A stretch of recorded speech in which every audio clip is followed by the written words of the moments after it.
I feel very called to become a member of the Catholic Church. Love the Catholic Church. It's just the best place to be.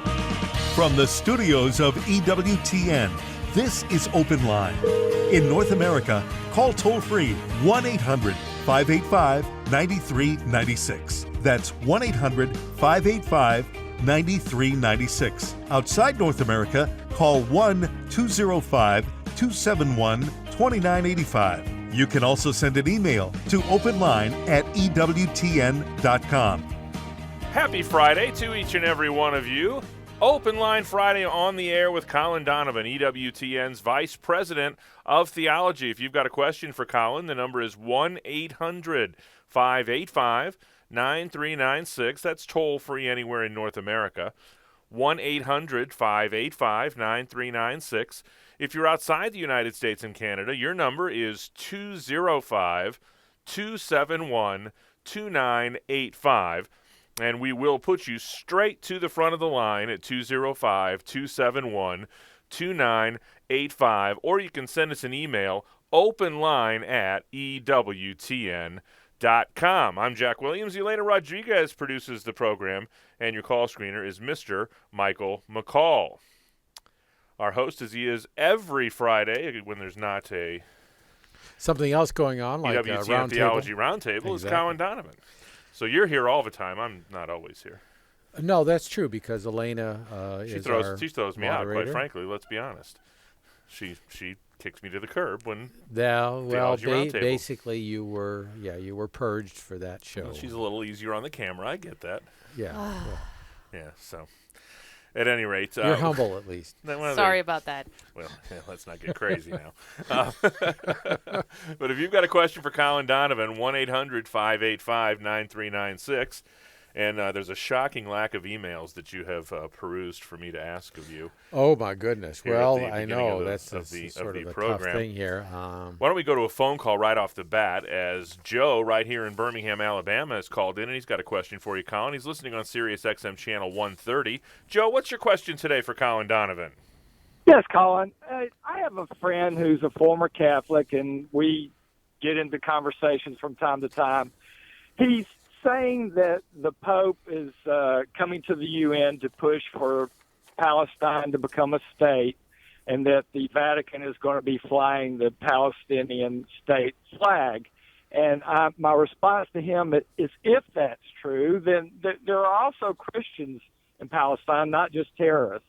And one, I want to know if that's true, and then two, my best way to respond to him. Yeah.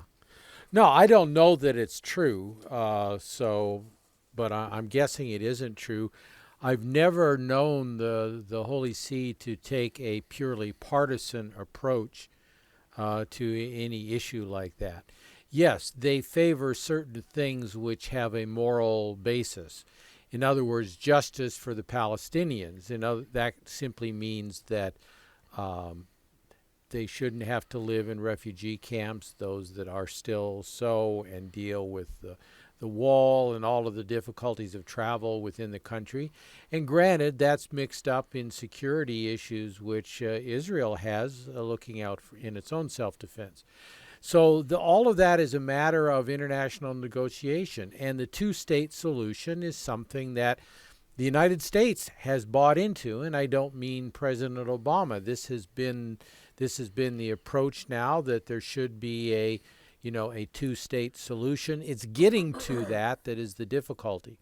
So all the church's interest here is the moral one, and that is justice for the people in Israel, for their own personal and national security, and their rights, and justice for the Palestinians, and the eventual establishment of their homeland there, in the land in which they have lived generationally. So I think that's the approach of the Holy See. It's not going to be either pro-Palestinian or anti-Israel, certainly. Now, clearly, there are certain segments of Protestants who have a tremendous affection for Israel, believing that all prophecies relating to, quote, Israel, unquote, in the Old Testament refer not to the kingdom of Christ, but to the political state, the modern political state of Israel. I don't buy that as a Catholic. The Holy See doesn't buy that as a Catholic. We still have moral obligations of justice, Israelis to Palestinians and Palestinians to Israelis. Terrorism is excluded. Unjust treatment by either side is excluded. Those are the moral issues that are at the center of the debate. How you might convince somebody of that who somehow has their whole theology of the end times tied up with what happens to Israel as opposed to what happens to the kingdom of Christ, which is called the church, the mystical body, I don't know. I don't know how you're swimming against the Colorado River as it surges down down towards Mexico. That's what you're fighting. Is that helpful, Joe? Absolutely. Thank you. Thank you, Joe. Appreciate the phone call. If you've got a question for Colin, 1-800-585-9396. That's toll-free anywhere in North America. 1-800-585-9396. If you're outside the United States and Canada, 205-271-2985. Open Line Friday with Colin Donovan.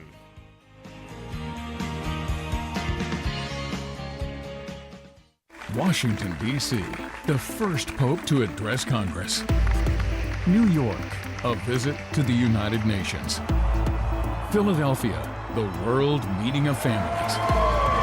3 cities, 3 landmark events. This September on EWTN Catholic Radio. Pope Francis in America. Will you be there? To find out more, stay tuned. Podcasts of Open Line are available within 24 hours of live broadcast. Go to EWTN.com and click on Multimedia. 60 Seconds with Mother Angelica. Now, when you've got Jesus in your heart, then only can you see and find your real self. You know why? Because you're not afraid to look at yourself. You're not going around pretending you're something you're not. If you're an angry person, you got the guts to say, I am an angry person. But with the grace of God and the power of His Spirit, I can become like who? Like Jesus. Not like me, not like the best in me, but like Jesus in me.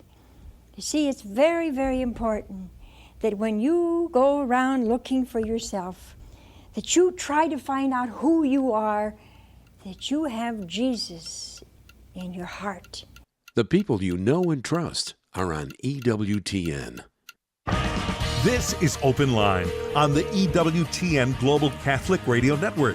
If you have a question or comment, call 1-800-585-9396. Outside North America, call 1-205-271-2985 or send an email to openline@ewtn.com. If you'd like to start a Catholic radio station in your community, you'll want to make sure you attend the EWTN Catholic Radio Conference this October. It's October 21, 22, and 23. For more information, go to EWTNCatholicRadioConference.com. That's EWTNCatholicRadioConference.com. Also, you may have heard the Pope's coming. Do you know that, Colin? The Pope is coming to America and to Cuba, and you are going to want to get to our Facebook page. Go to Facebook.com and search EWTN Radio. It's EWTN. It's Facebook.com/EWTN Radio Network. But if you just go to Facebook and search EWTN Radio, you'll get to the radio page. Like us on that radio page so that you can get alerts to exclusive content that can only be heard on the radio side. You won't see it on EWTN television. You certainly won't see it in the mainstream media, but we will have exclusive audio on the EWTN Facebook page of the Pope's visit to the World Meeting of Families, to Cuba, to New York City, Washington, D.C., Philadelphia. So get to our Facebook page, like us, so that you can get all of that exclusive content. And I would say our signal is in both English and Spanish. That's right. So if you speak and understand Spanish, tomorrow the Pope arrives in Cuba, and you want to follow it in Spanish, we've got Radio Católica Mundial, and you can get that stream off of our website as well. So take either English or Spanish. To the phones we go. Trent is in Amarillo, Texas, listening on AM 1360. Trent, you're on with Colin Donovan. Oh, thank y'all so much. It's good to be with y'all. Hey there, Trent. Can you hear me? Sure can. Go ahead. Okay. I have a Catholic friend. I'm a Catholic, but I have a Catholic friend who feels lately like he's been called to the priesthood. But he's always felt like he was supposed to get married. And so he suggested that he start attending Byzantine Rite masses and start going that way. And then he could do both. And I'm just wondering, I know that Byzantine priests in Europe are sometimes married. I'm just wondering if there's a canonical issue there with that kind of thinking. It just seems well, weird. the difficulty is he's not Byzantine Rite. It's like, if you're an American and you don't have Italian ancestors, you go to Italy, you can't vote. One generation can. I think they have some rule like that. But so that's the similar trouble. It's difficult for a Latin to change rites. First of all, his bishop has to release him, and the Byzantine bishop has to receive him. The one church the other receives. For that to be done, there has to be a reason. Marriage can be a reason. Being raised in a dual ritual family, say the mother is Byzantine, the father is Latin, and so on. You have an option there. But when you're baptized into a rite, circumventing the law of celibacy for the Latin rite is generally not permitted, for which reason a person, if they were a Catholic, is generally not allowed to leave the church in a huff, become an Anglican, and they're an Anglo-Catholic, and then finally come back to reunion with the church as a Anglican priest and, be ordained in that way. There would be circumstances. The Pope would probably have to approve that, if some unusual set of circumstances applied. So I would think it'd be very difficult. The grounds are not there. That is not in the Code of Canon Law. If you want to become a married priest and your rite won't allow you to change rites, that's not in the canon law. The grounds for doing so are not there. And one could even ask the question, are there no people in the Byzantine Rite that God would give the call to a vocation in that rite, that he has to go and find some Latin man somewhere? I think that's pursuing an individual person's agenda and not opening and listening to a call. I believe the call of a person in the Latin Rite would be to the Latin Rite priesthood. And if there isn't a call, then the call must be to marriage, since that's the basis of his inclination to change rites. I think he should consider it in that light. Is that helpful, Trent? Yeah, thank you. Thank you. Appreciate the phone call. There's one line open for you at 1-800-585-9396, toll-free anywhere in North America, 1-800-585-9396. We head to Seattle, Washington. Scott, listening on AM 1050. Scott, what's your question today for Colin Donovan? Hi, Colin. What's the Catholic Church's position on Protestants coming to confession if you're not Catholic? Okay, that's covered by the Code of Canon Law. There has to be a serious spiritual reason. One has to have faith in the sacrament of the church, and be disposed to do that. The difficulty for a non-Catholic would be this: whereas when I march into the confessional, I have the obligation to confess all the mortal sins in number and kind since my last good confession. An adult non-Catholic who was baptized, say, as a child, or in the case of Anglicans, as an infant even, would have to confess all their grave sins in number and in kind since baptism. So those are among the hills that have to be climbed.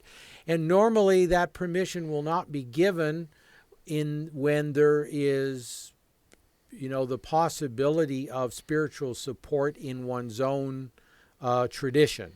So routinely in a place like the United States, where there is no shortage of non-Catholic churches, they do not have confession.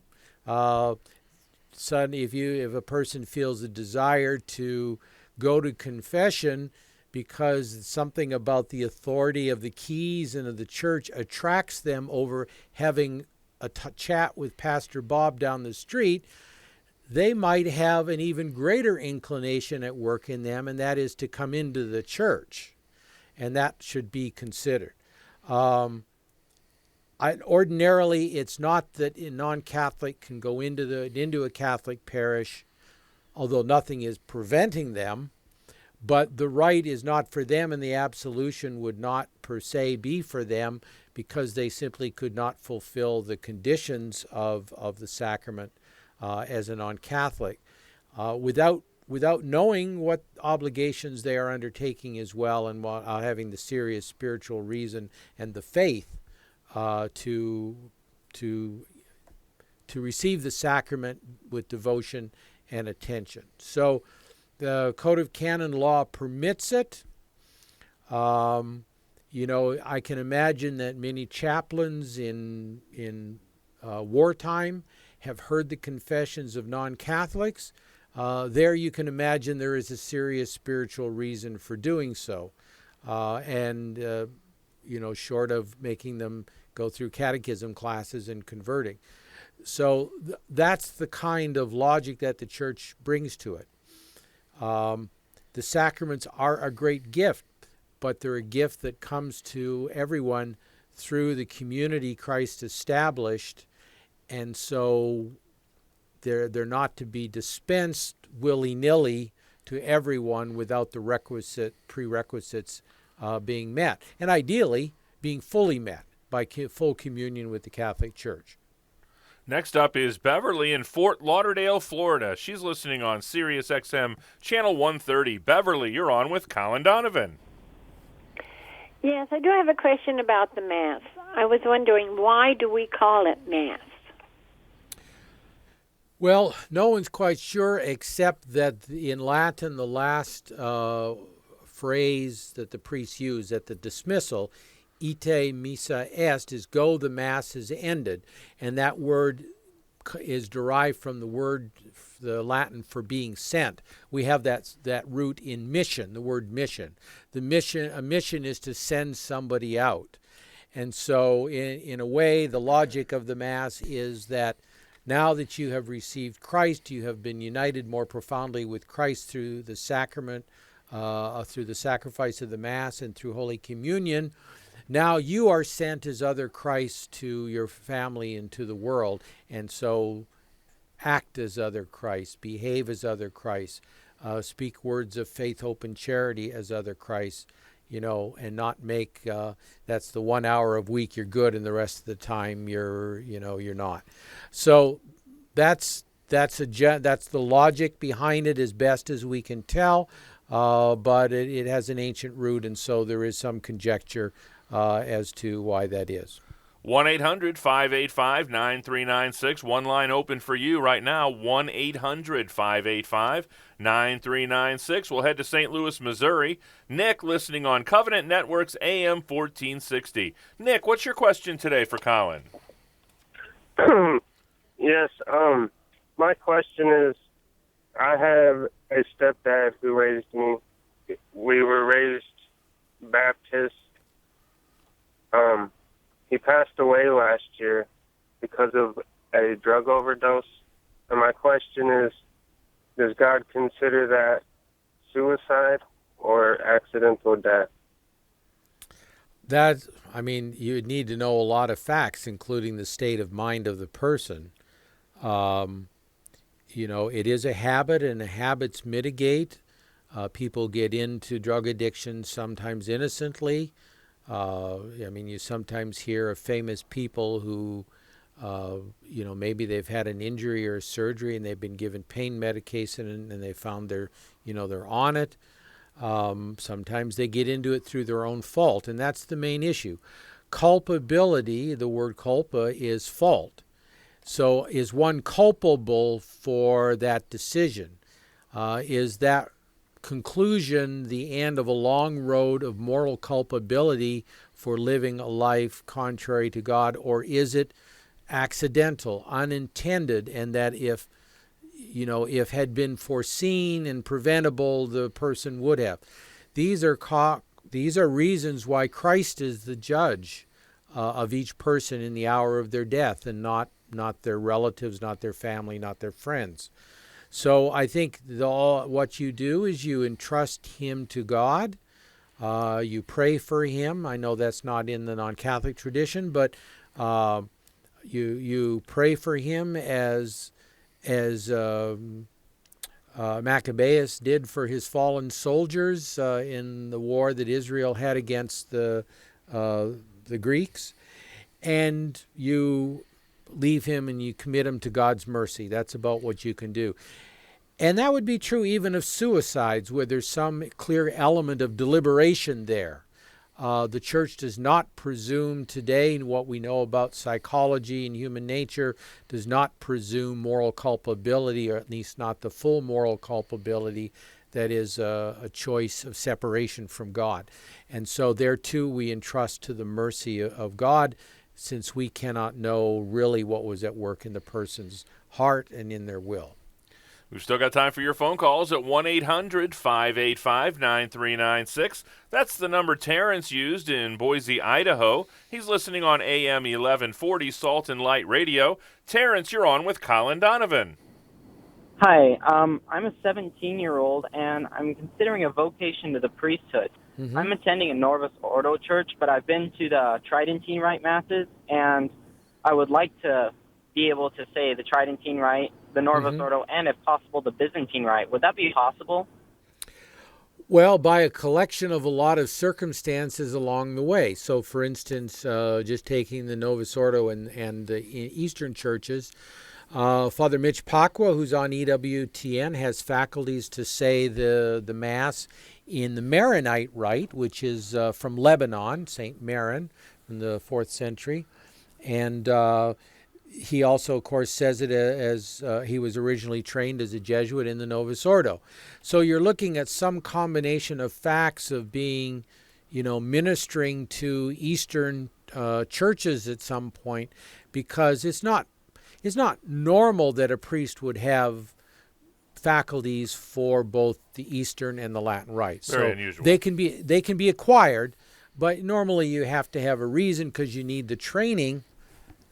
You need the training to do it. Obviously, the rites are quite different in style and language and ceremony, and so there's a lot of training involved in that. A lot easier with the Tridentine Rite. Every priest in the Catholic Church has now faculties to say the Tridentine Rite, although he too should receive some training to do it properly and devoutly. What would be the point of saying you want to celebrate the traditional Mass and then celebrate it in an untraditional or careless fashion? So, it's theoretically possible down the road. I would say be content with where you're at. If you join a Latin parish, or a Latin diocese, that's who would ordain you, and the others, you may have a Byzantine opportunity at some point. The other thing is to join a traditional Latin Mass community, like the St. John Cantius in Chicago, or the Fraternity of St. Peter in Lincoln, Nebraska. So those opportunities are out there as well. Whichever way you go, leave it to the Lord to help the other to develop along your priesthood path. Is that helpful to you, Terrence? Yes, thank you very much. Listen, God bless you in your discernment, and you will be in all of our prayers here at EWTN. Thank you very much. Thank you, Terrence. Okay.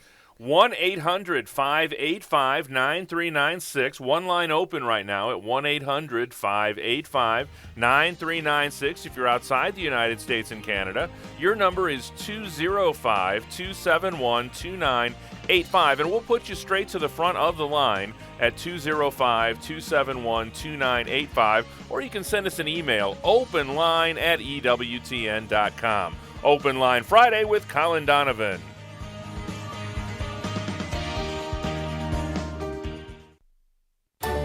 Pope Francis comes to the Americas this weekend. Jeanette DeMello and Register correspondent Victor Gaetan talk about the expectation for the Holy Father's visit to Cuba. Also, Jeanette checks in with Register writer Diana von Glahn about the growing excitement in Philadelphia for the long-awaited World Meeting of Families and Papal Visit. Join Jeanette and me, Elena Rodriguez, for Register Radio this weekend on EWTN Radio. On Saturday morning, don't miss the Catholic Business Hour with your host, Dick Lyles, focusing on careers and business with a Catholic perspective. Hi there, this is Dick Lyles. Let's be honest, work can be tough at times. But don't worry, you'll always find inspiration and fresh perspective here with your live calls and interviews with amazing Catholic business leaders. The Catholic Business Hour, Saturday mornings at 11 a.m. Eastern on EWTN Radio. On the next Catholic Connection with Teresa Tomeo.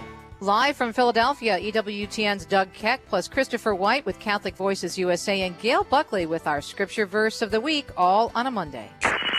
Catholic Connection, weekday mornings at 9 a.m. Eastern on EWTN Radio.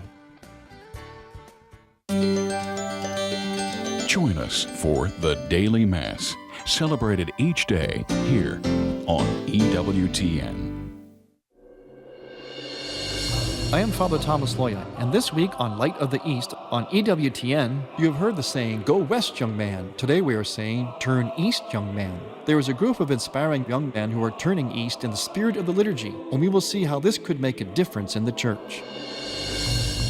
On EWTN, Sundays at 11:30 a.m. Eastern.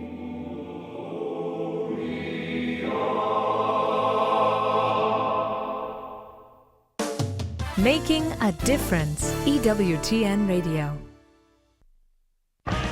This is Open Line on the EWTN Global Catholic Radio Network. If you have a question or comment, call 1-800-585-9396. Outside North America, call 1-205-271-2985 or send an email to openline@EWTN.com.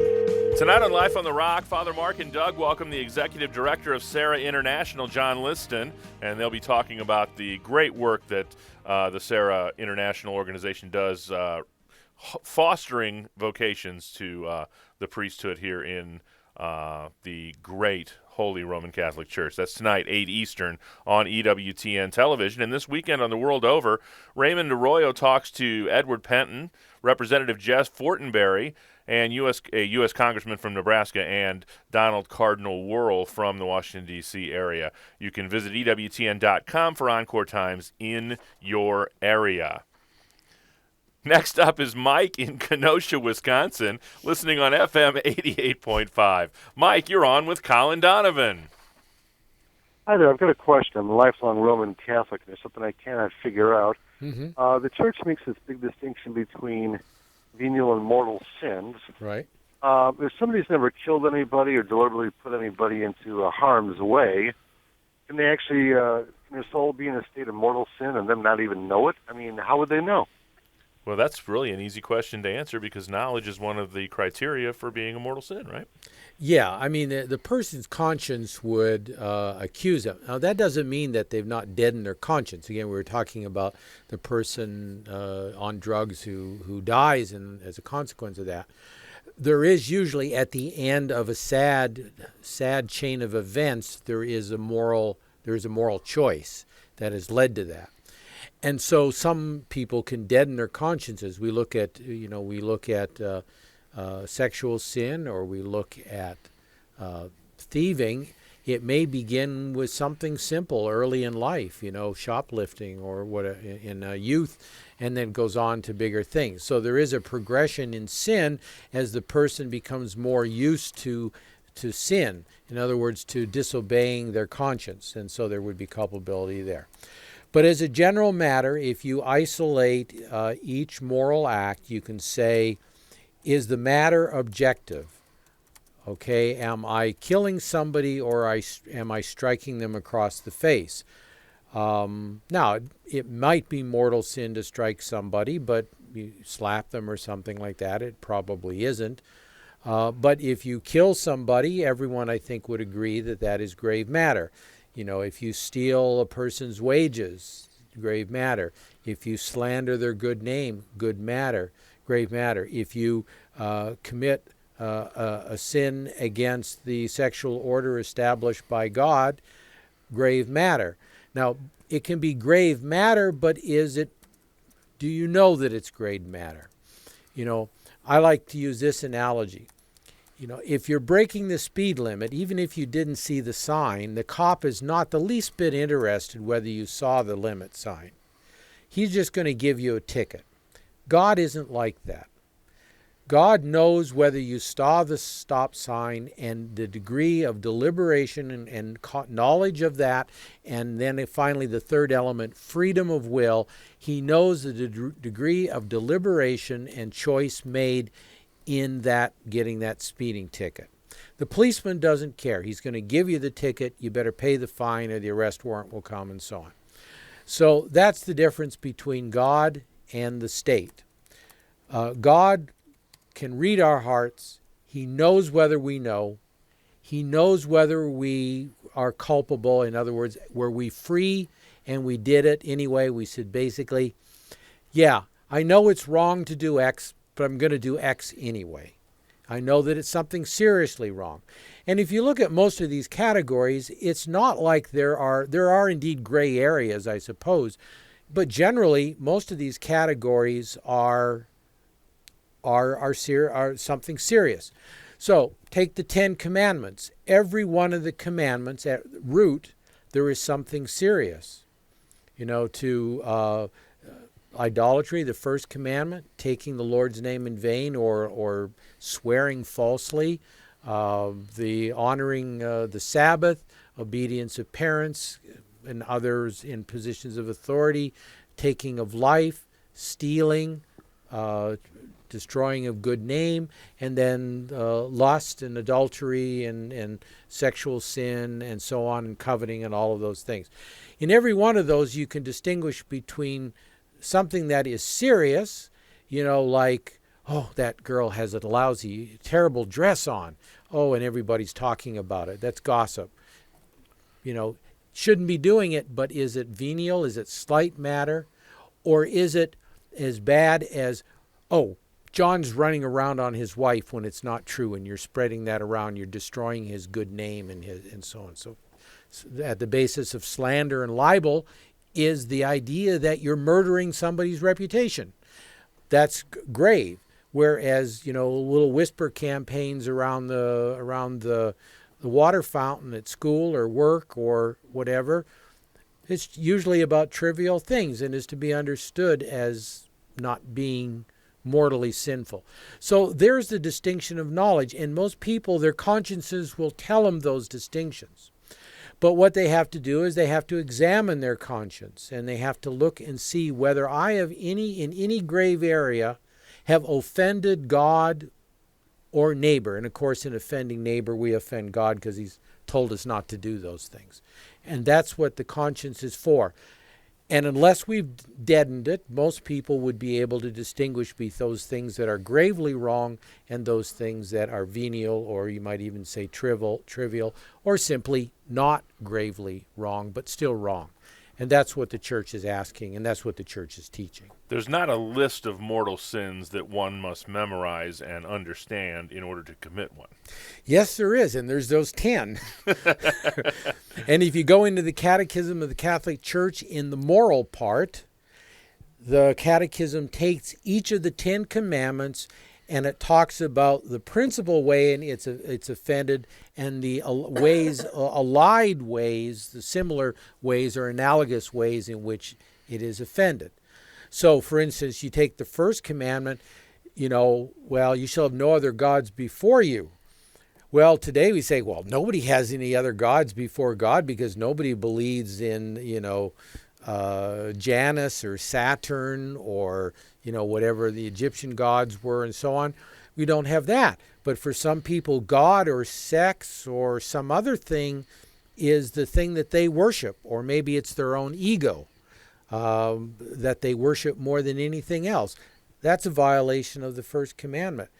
Or taking God's name in vain. Well, you know that if you swear in a court against something wrong, that something is true when it's false, and you take, so help me God, you're calling God to witness to your lie on a serious matter. That's got to be seriously sinful. So you go through each of those, and the Catechism delineates the kinds of things which people can do. And most things we do in life can fall into one of those categories in some respect or very similar. And our consciences, God gave us a great gift of reason. And all the conscience is a judgment of the reason that something is good and to be done, or bad and not to be done. And we're making those throughout the course of the day. Neil is in Indianapolis, Indiana, listening on Catholic Radio Indy, FM 89.1. Neil, you're on with Colin Donovan. Thank you very much. I enjoy the show. Here's my question. I'm an Orthodox Christian, and I believe from an Orthodox perspective, I would be unable to partake of the Holy Eucharist in a Roman Catholic church. But I'm wondering, from the Roman Catholic perspective, is that the same thing? No, because this was, I mentioned to the previous caller, there is a canon. I had pulled it up here. It's Canon 844 of the Code of Canon Law of the Latin Church. There is also the Code of Canons of the Eastern Church, which would be for our Byzantine and Maronite and Melkite and our other Eastern rites. That would be something similar. And that is, I can just sort of quickly summarize it here. Catholic ministers may licitly administer the sacraments to Catholic members of the Christian faithful only, and likewise the latter may licitly receive the sacraments only from Catholic ministers. And then it goes on, when necessity requires or general spiritual advantage suggests, and provided the danger of error or indifferentism is avoided, it is lawful for the faithful for whom it is physically or morally impossible to approach a Catholic minister to receive the sacraments of penance, Eucharist, and anointing from non-Catholic ministers in whose churches those sacraments are valid. So that would be like your Orthodox church. The Orthodox minister priest would not give it, but Catholics would be permitted to receive it. And then the next part of that Canon 844 is Catholic ministers may licitly administer the sacraments of penance, Eucharist, and anointing to members of the Oriental churches which do not have full communion of the Catholic Church if they ask for it on their own and are properly disposed. This holds for members of other churches which in the judgment of the Apostolic See are in the same condition as the Oriental churches. In other words, valid orders, valid liturgy, sacraments, and so on and so forth. And then the next one refers to those churches which do not have, are not churches in the true sense of valid hierarchy, valid sacraments, and essentially the Catholic faith. And that there can even be administered the sacraments to those who are not in full communion when they cannot approach a minister of their own community, ask for it on their own, provided they manifest Catholic faith in these sacraments and are properly disposed. So the presumption is Oriental or Eastern Church or Oriental Church, that's a separate church, that those, they know what the sacraments are, they have the faith in the sacraments, and so that's easily granted to them. Less so for Protestants, and so the earlier caller I was describing, for a Protestant to receive, the wall is a little bit harder to climb because it's not presumed that they have faith in the sacraments the way Catholics do, and it's also presumed that if the minister of their church are there to give them spiritual comfort and nourishment, they should go there and not to the Catholic clergy. They can, of course, become Catholics, and then they're free to receive always. So you're in a little bit different situation than the earlier non-Catholic caller who's speaking, or Catholic caller who was speaking about his Protestant friend. So pretty much it's a question of asking is the bottom line there. Is that helpful, Neil? Yes, thank you very much. Thank you. Appreciate the phone call. We'll head now to Grand Rapids, Michigan. Eric, listening on AM 1140. Eric, what's your question today for Colin? Yes, my question is, I'd like to know, why does the Catholic Church permit the use of capital punishment when, through the years, every time I've heard a pope talk about it, they've all spoken against it? And if the Catholic Church is the pro-life church, why do they still leave that? I think it's the canon law where they say it's permissible to execute someone, but why is that? If I've never heard a pope. They've always talked against it. Mm-hmm. Well, you could look in the Catechism of the Catholic Church, or even in the full statements which say Pope John Paul II, who was among the first, but not the first. I believe Paul VI actually had spoken against it. What the Church is saying is that unlike something like abortion or euthanasia, capital punishment is not everywhere and always unjustified. In other words, it's not intrinsically evil. So if the state has the inability to protect its population from malignant people who would do it harm, then they can, in just war or in capital punishment, just as the homeowner, to protect his life and limb of himself and his family, could shoot an intruder for that protection, they could execute the criminal. Now, what has happened is the prudential judgment what the Church has made has been to say that in the West now, in the developed countries, there is the means available to preserve the safety of the security without recourse to the use of capital punishment. So that's sort of the language, that it can be done without recourse to capital punishment, and therefore this places a much greater burden on the civil authority to make the judgment that, yes, this is a legitimate case where the only possible sanction is capital punishment as opposed to life imprisonment or something like that. So the Church has not said and would not say that capital punishment is intrinsically evil, but rather that the prudential grounds in our developed countries suggest that it is no longer necessary.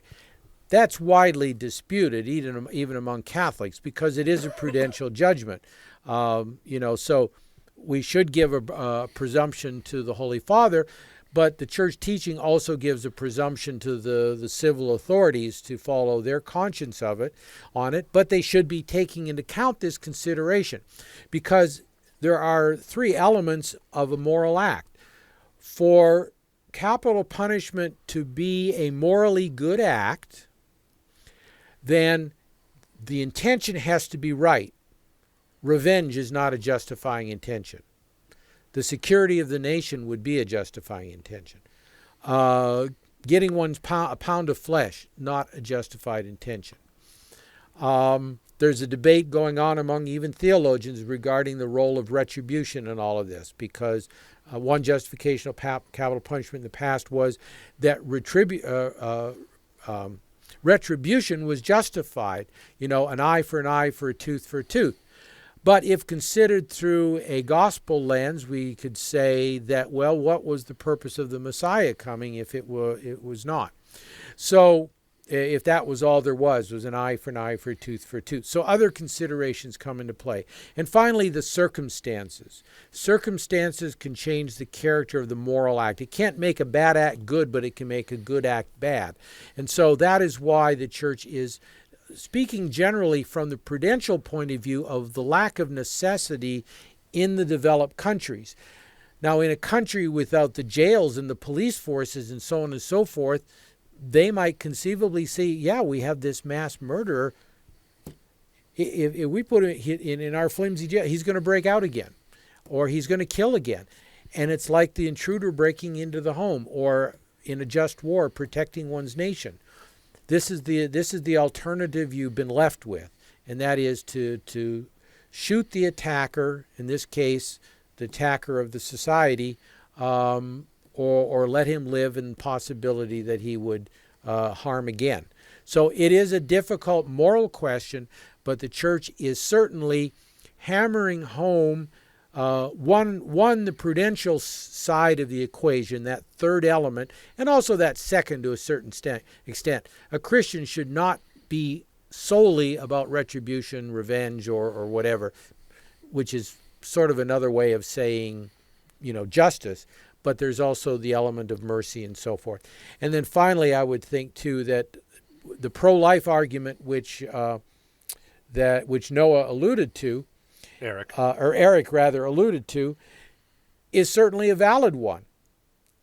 That if we're arguing for life, it puts us in a better stead to do so if we're opposed to even war, unless it's absolutely necessary, and that was certainly John Paul's position, Benedict's position, and now Francis's position.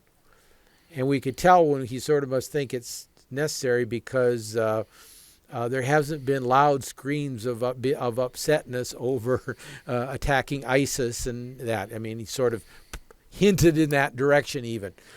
So the church definitely says that just defense, whether by the nation, the state in the punishment of the criminal, or in war, or the homeowner in defense of their family, this can be justified.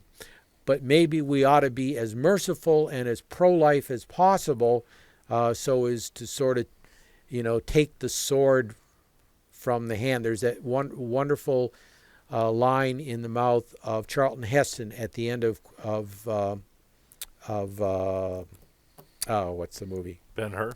At the end of Ben-Hur, when he's describing his conversion standing under the cross, and he says, I heard him say that, and I felt the sword being taken out of my hand. I think that's what the church may be asking us to do today a little bit. Next up is Noah in Cleveland, Ohio, listening on The Rock, 1260 AM. Noah, you're on with Colin Donovan. Hi. I was wondering, I was raised Methodist, and but never really learned what it meant to be Methodist, and so I've kind of been exploring the various branches of Christianity throughout my life, and I'm wondering, how would you suggest exploring Catholicism without actually becoming Catholic? Well, there's lots of good books there.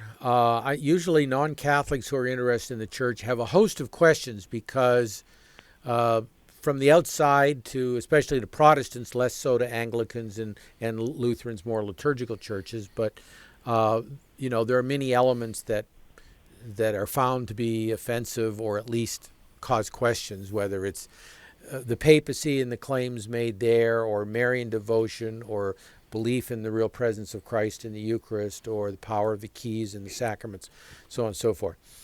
I think the best place to start, as in so many cases, is the Catechism of the Catholic Church. Or if that seems too profound and deep for you, there is the Adult Catechism for the United States, which is sort of a, pared down, not quite the Reader's Digest condensed version of the Catechism of the Catholic Church, but it's thinner. It's not developing the ideas as copiously as the Catechism does. What the Catechism does, however, which I think makes it very useful, is throughout it cites Scripture, it cites the Fathers of the Church, it cites the Magisterium of the Church. If you're trying to show what the Church believes, now it doesn't do that because it figures an audience of people who are credulous about this Catholic Church and are, questioning and so on. It does that because this is simply our faith. What was preached by the apostles became what was preached by the fathers, became what was preached by the magisterium. And the best proof of that is seeing these things side by side and how the fathers understood Scripture and how the magisterium has presented the understanding of divine revelation down through the centuries. And this all together is the faith of the Church. So I think just from the citation point of view, knowing, well, why is it being taught? Well, Augustine said this, or Ignatius of Antioch said this. You can find this comment in Paul, developed by this father, or in the Gospels, interpreted and understood by the fathers in this way, explained by the Council of Trent this way, and by John Paul II. And you see this chain of evidence, which is really the bishops. The bishops of the church are the chain of evidence which take us back to Christ. They are our link to the early community, which gives the Catholic Church the right to say that we have always been here and we will be here to the end of the world, as Christ promised to those first century of pastoral leaders of his church, the apostles. And might Noah also could even contact his local parish. The rite of Christian initiation of adults is starting in most places right now. It will culminate with people entering the church at Easter Vigil in the springtime. But the first phase of the RCIA process is an inquiry phase where no one is bound to become a member of the church, and you will get eventually to a point where you will start taking some primary oaths. And when you get to that point, if you're not ready to join, you could duck out at that point. Yeah, and there are so many resources today that are apologetic resources. You have a thorny question about Mary, and why does the church do this, that, or the other thing, or the sacraments? Between our website, between Catholic Answers, Catholic.com, those two primarily, and then the apologetic books that are available by great speakers, who most of them are on EWTN, whether it's Scott Hahn or Patrick Madrid or Jeff Cavins or Tim Staples, and you go down the list of the people on EWTN who've been on EWTN who have written apologetic books or described their journey to the church, including from Methodism. So wherever somebody is coming from, there's somebody who has been there before and come into the church, gotten over the obstacles, and probably appeared on Journey Home, and there's all those audio tapes too. That is a wonderful place to look. If you go to EWTN.com and search the Journey Home, those programs will not only touch a myriad of theological topics and spiritualities, but it's really hard to beat the testimony of a particular individual regarding what actually touched them along their journey. And they've encountered the difficulties of a spouse who was totally against it, or maybe coming from a very anti-Catholic position. But the children, the parents become Catholics and the children not. So there's a lot of practical questions that can get answered when listening to those testimonies on the journey home, or reading them in one of the many books. This Sunday night on EWTN television, the Theology Roundtable you recorded last week will appear. And what was the topic? The topic was on the three mercies of the Pope that he gave us, and that is the priests of the SSPX being able to absolve and do that, the reform of the canon law regarding the marriage tribunal process, and then also the every priest having the faculty to absolve from the excommunication attached to the sin of abortion. On behalf of our host, Colin Donovan, producer Elena Rodriguez, and our call screener, Michael McCall, I'm Jack Williams. Thanks for another week of Open Line from your end. Until we get together Monday, God bless.